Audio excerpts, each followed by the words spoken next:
to my channel. So today I'm super excited to bring you guys this video. I have been wanting to get my hands on the Morphe 350 palette since Jacqueline and Manny have been absolutely raving about it. I've been definitely wanting to try it out, but it is so hard to get your hands on, and I'm imagining that you guys are also experiencing the same issues.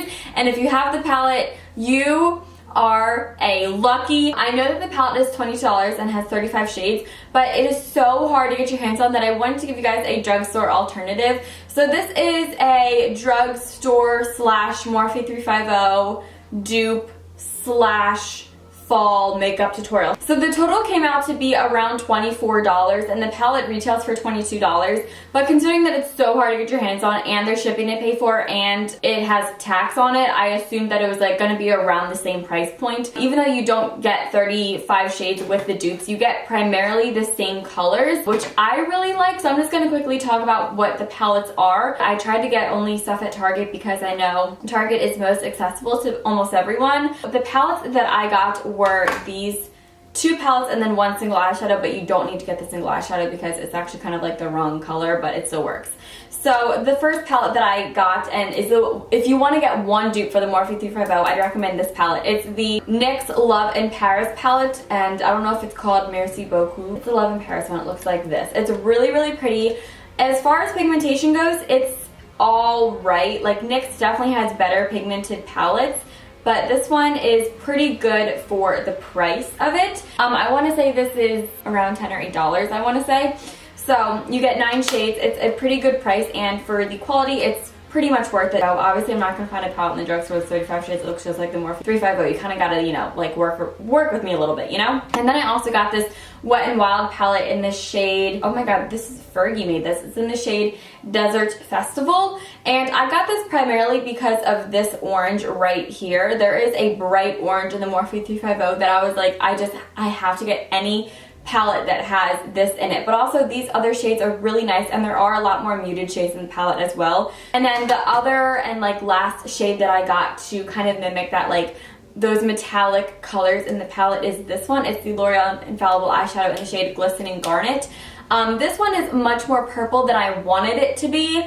I would much rather have it be more of like a cranberry shade, but I wanted everything from the drugstore, and this was the most cranberry shade that I saw. This was the most expensive. It was like $8 just for one eyeshadow, which if you ask me is not drugstore price. That is outrageously expensive for drugstore. Those are the palettes that I use. I'm wearing it right now, and I think it is a pretty good dupe for the Morphe 350. I'm still going to try and get my hands on it, and then I will be doing a video with that as well. But in the meantime, for all you people in the same boat as me who really want that palette and just cannot get your hands on it, this is what I can do for you guys. Alrighty, so I'm talking a lot. My hair is a mess, but without further ado, oh my god. Without further ado, let's get on to the video. So I'm first going to go in with the Wet n Wild palette, and I'm going to take this shade right here. I was really impressed with this. It's like a super nice transition shade, and like I said, I'm just popping this into my crease, and I'm using a MAC 222 with this.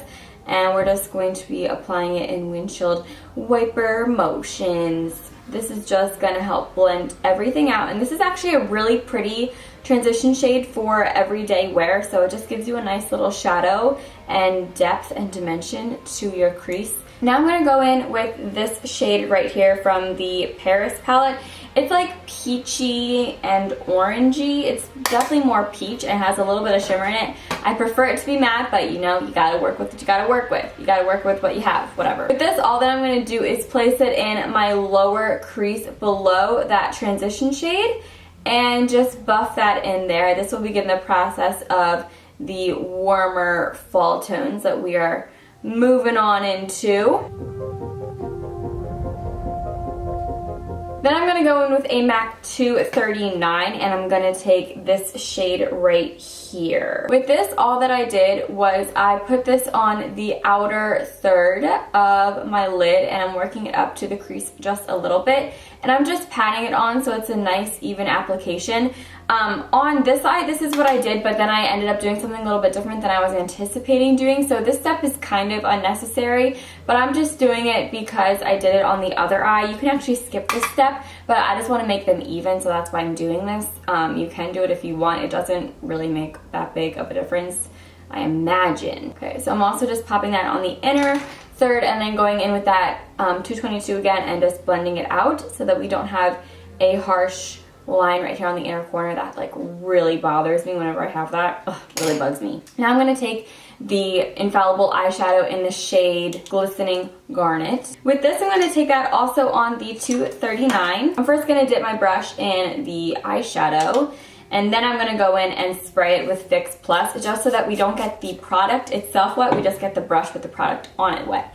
And with this, what I'm doing is I'm packing it onto the lid, but I was originally just going to keep it in the center of the lid, but then I started doing it and I was like, not really feeling that. So I'm putting it all over the lid and slowly working it up to the crease. I don't really want it to go too far into the crease because having this wet makes it a metallic color and also just a smidge harder to blend out.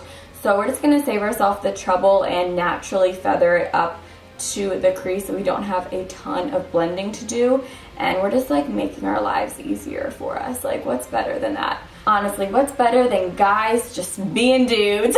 Moving on to the bright orange. This is the whole reason that I bought this palette, not realizing this is actually a really great little palette to have. So we're gonna take this shade right here. And this is where we get the orange tones, and this eye is really from this.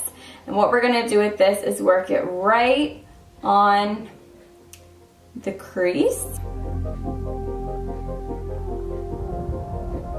And then take a brush that has no product on it. This is a 224, it's a little bit fluffier. And just buff that all up. Alright, so there we are. Now, you can leave it at this. I just thought it looked a little too bright, so I just took this bronzy brown and I'm popping it on the, I always say I'm popping it, I'm applying this to the outer corner. I like catch myself saying I'm popping it since Jasmine tweeted me saying that she loves when I say that, so now it's like all that I like catch myself saying is I'm popping this here. But I'm just popping it on the outer corner. For underneath my brow bone, I'm using this brush because I forgot the brush that I used over there and I don't feel like getting up, and I have this one here. I'm going to take this iridescent color in the NYX palette. It's actually a really, really, really nice highlighter. And I'm placing it right underneath my brow bone and blending it down. And then I also put a little bit on the inner corner over here. I love this brush. It's like a gardening hoe. It's so fun. Like, it's really fun. I first put this orange, took it on the gardening hoe, and I put it along the lower lash line. I put the orange on first because orange helps other colors pop more. And then I'm gonna go back in with the L'Oreal Infallible eyeshadow. Put that right over top of the orange. Okay, moving on, I'm going to rim my waterline with a black eyeliner. This is the NARS Larger Than Life eyeliner in Via Veneto. It's super, super black and it stays on for a long time. Not all day, but it stays on for a long time. Now I'm gonna go in and line my upper lash line and wing it out with the NYX The Curve eyeliner. I've heard a lot about this and I never got it, and then I went to Gem Beauty and it was in like the goodie bags, and I tried it out and I really, really like it in the terms of the packaging of it. Like, it's designed so that you can hold it right, and it really, really does help a lot with applying eyeliner. So if you struggle a lot with winged eyeliner and liquid eyeliner, I would definitely suggest to try this out. I don't think it's too expensive. It shouldn't be more than $10, but I have a feeling it's like $11. But it's actually really good, and it's pretty black and it stays on for a long time, so I recommend it.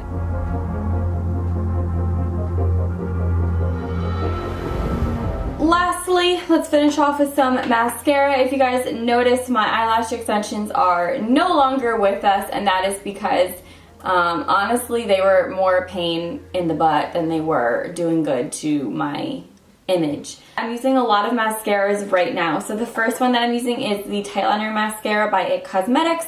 I'm using this because it tight lines my eyes and it has something in it that makes your eyelashes grow. And anything that makes your eyelashes grow, I'm so into right now. So I'm going to apply this to my tight line, and I'm going to also put it on my lower lashes in a bit. Then I'm going to go in with my favorite mascara. This is the Too Faced Better Than Sex Mascara. So this makes my lashes look pretty good, but I like to add just a little something extra to them.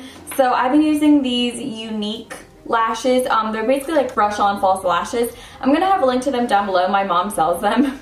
I don't know why, because like she bought these for me, and she was like, oh, I can also sell these. I can also sell these. So if you guys like want these, you can get them through my mom, and like you have to know someone to get these. So the only person I know is my mom. My mom can get them for you. But anyway, what you guys do is you first take the actual like mascara part of this, and you put this on your eyelashes as you would normal mascara. So once this is on, you're then gonna go in with these false lash fibers.